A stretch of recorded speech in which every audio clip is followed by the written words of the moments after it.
Hello, my question to you is 5 minus 2 times 5 plus 2.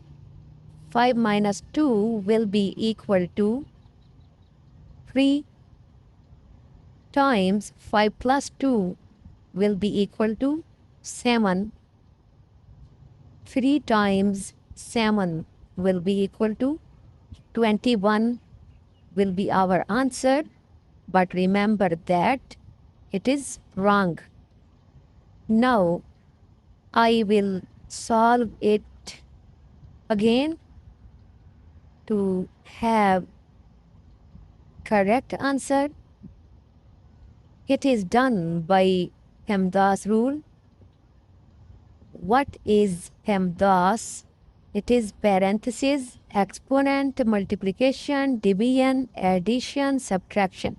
It is order of operation.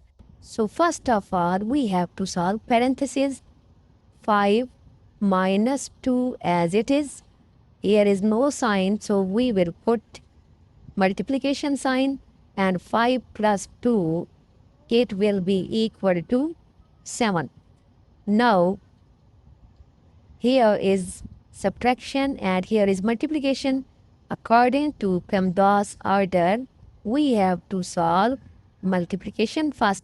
So, we will get 5 minus 2 times 7, it will be equal to 14. Now, it is simple. It is final step. 5 minus 14 will be equal to minus 9. Hence, minus 9 will be our answer. Thank you for watching my YouTube video.